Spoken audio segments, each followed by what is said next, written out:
Hello my dear students, welcome back in the lecture series on project management techniques. In this video lecture we would discuss about the project evaluation review technique, and we would know how to determine the expected time of the activities, the variances in the activity times, and the critical path for a given project. As we know that there are two types of techniques that can be used for the project management, and one is the network analysis technique. A network basically is a graphic representation or depiction of various activities that are conducted or performed to complete a given project.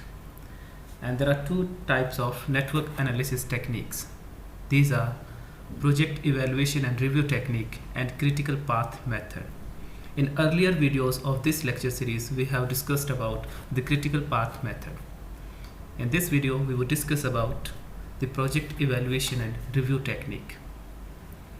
Before that, we must be clear about the applicability of PERT and CPM techniques. What are the situations or conditions in which CPM or PERT techniques are applied?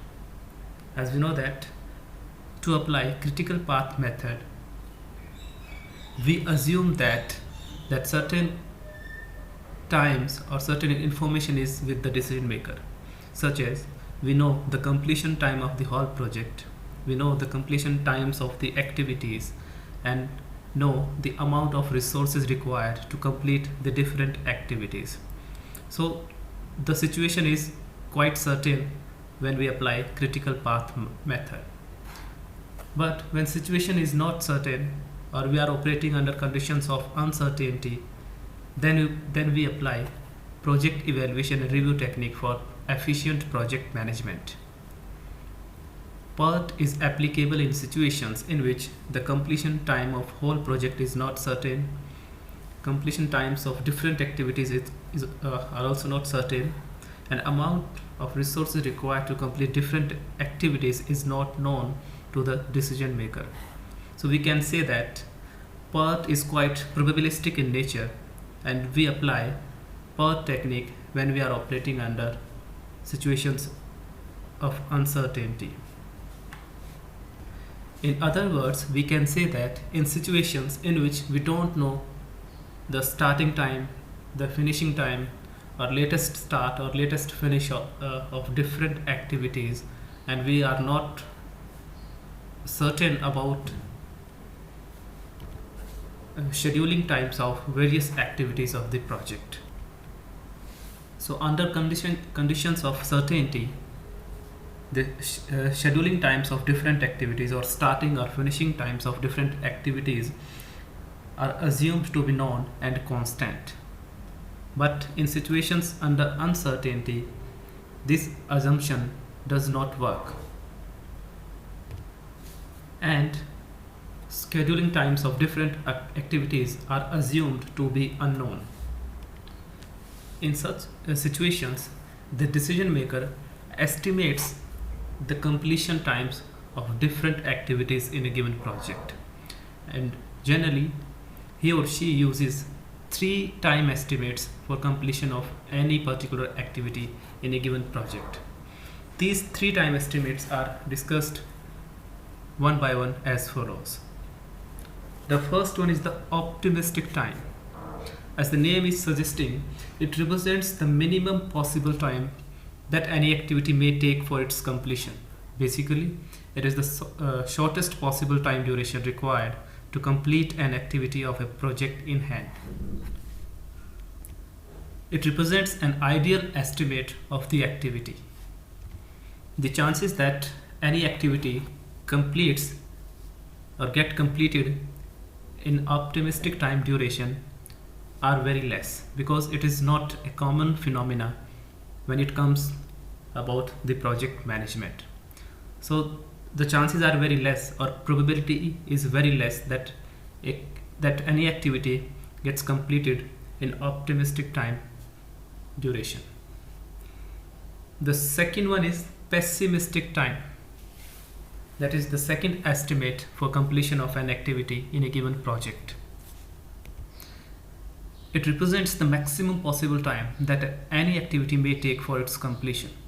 It is the longest possible time duration required to complete an activity of a given project. So unlike optimistic time, pessimistic time denotes or depicts the maximum possible time that is required to complete an activity. So these two time estimates represent the two extreme points when it comes to the decision making in project management. So there should be a midway between optimistic time and pessimistic time, that is known as most likely time. So it is neither pessimistic nor optimistic estimate of time. Instead, it represents the time duration in which any activity gets completed most of the times if repeated several times. So it is the model time required for completion of an activity. So most likely time denotes the normal course of action. If any activity is repeated several times, it would get completed in most likely time duration. So it has the higher probability or higher chances of happening. These three estimates of activity times generally follow the beta distribution. As you can see in this graph, the y-axis represents the probability and x-axis represents the time duration of the activities. On the left side, it is the optimistic time, which has very less probability. On the rightmost side, again it is the pessimistic time, which again represents a very low probability of happening. But the mid area of this graph represents the model or most likely time of happening of an activity. So basically it follows the beta distribution. If we have these three time estimates for completion of an activity, in next step we need to calculate the single expected time for the given activity. And what is the formula of calculating the single expected time? It is denoted as follows.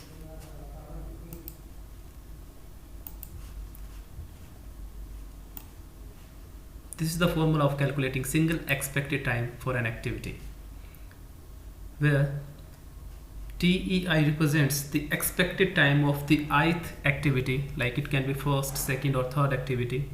If you are calculating the single expected time for an activity, then it would be the formula where TEI represents the expected time of the ith activity, E represents the expected time, TA represents the optimistic time of the ith activity,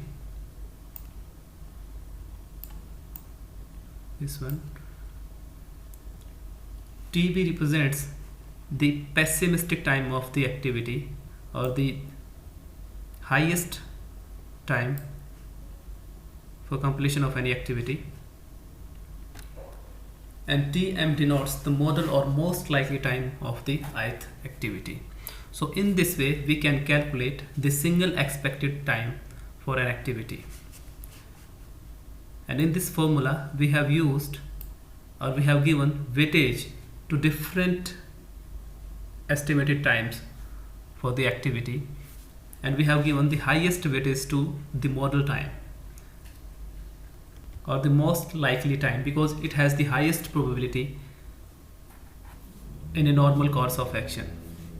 That's why we have given the highest weightage to this time or to this estimate of the time. So single expected time is the first parameter for evaluating any given project, and the second parameter is the standard deviation, which denotes the deviations in the expected times of different activities, and it is calculated by using this formula, that is TB minus TA divided by 6, where TB represents the pessimistic time of the activity and TA represents the optimistic time of the activity. By using this formula, we can calculate variance for a particular activity by using this formula, where sigma I denotes the standard deviation of the completion time of an activity, and sigma square denotes the variance of the completion time of an activity. So with these formulas, we can analyze a given network. After calculating single expected times and standard deviations for different activities, we need to calculate the expected time for different paths in a network. So the expected time for a particular path is calculated by using this formula,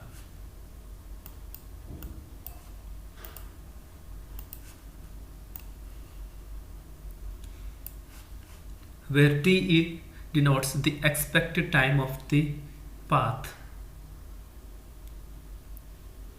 and TE1 represents the expected time of the activity 1 of the path, and TEK denotes the expected time of the activity K of the path. Similarly, TE2 represents the expected time of the activity 2, and TE3 represents the expected time of the activity 3, and so on up to kth activity. So we have to sum up the expected times of different activities to calculate the expected time of a given path. In this sequence, we need to calculate the expected variance for the given path. Again, we need to calculate the sum of the variance of different activities that constitute a given path. Sigma 1 square denotes the variance of activity 1, sigma 2 square denotes the variance of the activity 2, similarly sigma 3 denotes the variance of the activity 3, and sigma square k denotes the variance of activity k. So by using this formula, we can calculate expected time for a path and expected variance for a given path. So with this information, now we would discuss how to calculate the project duration. And to calculate the project duration, we need to find the critical path of the network. The length of the critical path would represent the time duration of the whole project. So basically, we need to find the critical path to find the duration of whole project. Now we would understand all these aspects and parameters of project with the help of an illustration. The information is given in this table regarding a project in which there are 9 activities that are named as A, B, C, D, E, F, G, H, I, and their respective nodes are given in this table. Further, the different time estimates are given for each activity. Like for activity A, the optimistic time is 4.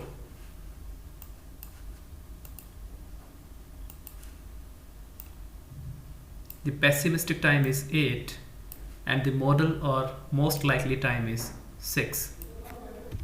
And in a similar manner, the information is given about different activities. So in process of finding the critical path for this project, first of all, we need to draw the network with the given information, with the help of given information in this table. And for that purpose, we need to start with the initial activity of the project, that is activity A.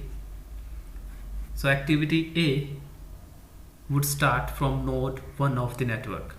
So first of all, we need to draw with draw the node 1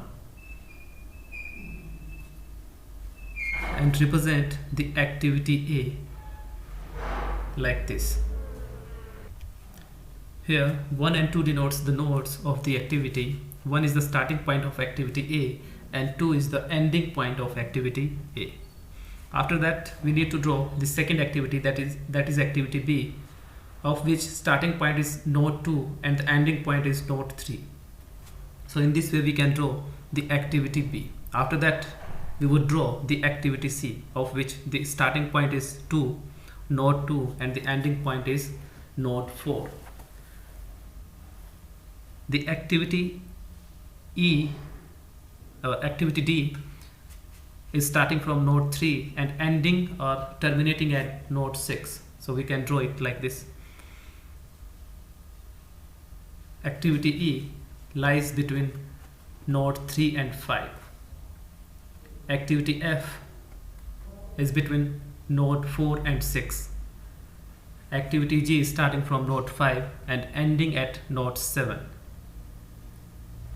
Further, activity H is starting from node 6 and ending at node 7. And in the end, the activity I, which is starting from node 7 and ending at node 8. So in this way, in first step, we have drawn all the activities that are given in this particular project. Remember, while drawing the network, we must follow all the rules that we have discussed in the first lecture of this lecture series, and we should keep in mind the logical sequence of all the activities while drawing this network.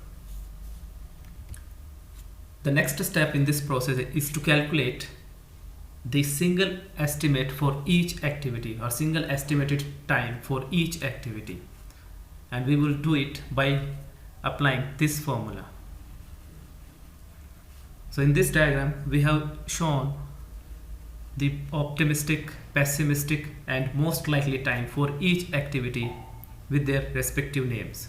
Like for activity A, the optimistic time is 4, pessimistic time is 8 and the most likely time is 6.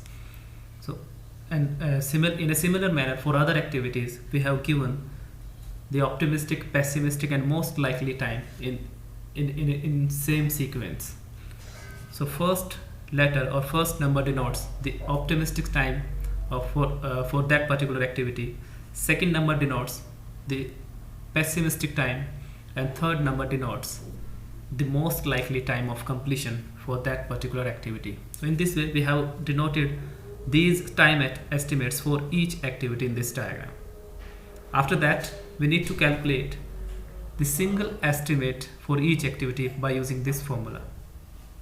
So let's start with activity A. So by replacing all the values in this formula, TA is 4, TB is 8 and TM is 6. So putting these values in this formula, we would get the single expected time that is equal to 6 days. Similarly for activity B, it would be 8. By putting all these values in this formula, we would get 8. For activity C, it would be 8 days. For activity D, by applying this formula, the value would be equal to 20. For activity E, it would be 18. For activity F, it is 10. For activity G, it is 8. For activity H, it is 2. And for activity I, it would be equal to 7. So by using this formula, we can calculate the single expected time for each activity. So in step 1 we have drawn the network for the given activities. In step 2 we have calculated the single expected time for each activity. So now in step 3, so in third step we need to calculate the completion time for different paths in this network. As we can see that there are different paths in this network, so we need to calculate their completion time. For the first path, that is named as ACFHI, which consists these activities, it starts from here, that is activity A, activity C, activity F, activity H and activity I. So it is one of the parts of this network which consists 5 activities.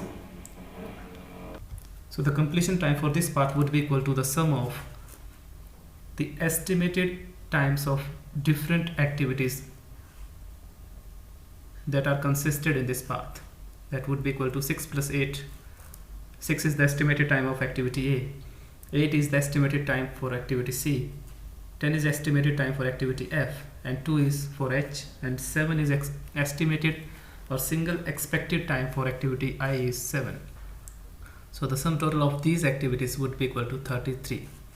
So the completion time for this path would be equal to 33 days. Second path is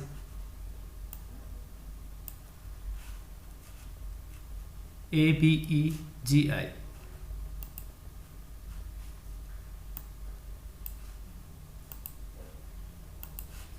That is activity A, activity B, activity E, activity G, and activity I. So the sum total of this path, or the completion time for this path, would be equal to 47 hours. And for the third path, that is ABDH, A, B, D, H, and I, the completion time is 43 hours. So which one of these is the critical path for this project? The path which has the highest completion time would be known as the critical path for this particular project, and the highest time or largest time completion time for the in this case is 47 days. So the path that is starting with activity A, going to activity B, then to activity E, activity G, and activity I is the critical path for this project, and the activities making this path would be known as the critical activities of the project. So these activities cannot be delayed, otherwise the whole project would be delayed. So the management would focus on these critical activities and on this critical path, and would try its best to get it completed in the expected time. So in this way we can find the critical path in case of project evaluation, review technique, or network analysis. In a similar way, we can calculate the standard deviation and the variance for each activity. In case when there are more than one critical path in a given project, then we would select the critical path with highest variance. So if there are two critical paths in a given project, then we would select the one with highest variance. So in this way, we can find the critical path for a given project by using the PERT technique. First of all, draw the network, then calculate the single estimated time for each activity. In the next step, find the critical path of the project, and on the basis of that, calculate the expected time or time required to complete a given project by finding the critical path, and then calculate the variance of the critical path. So this information would help the management in efficient decision making. Thank you.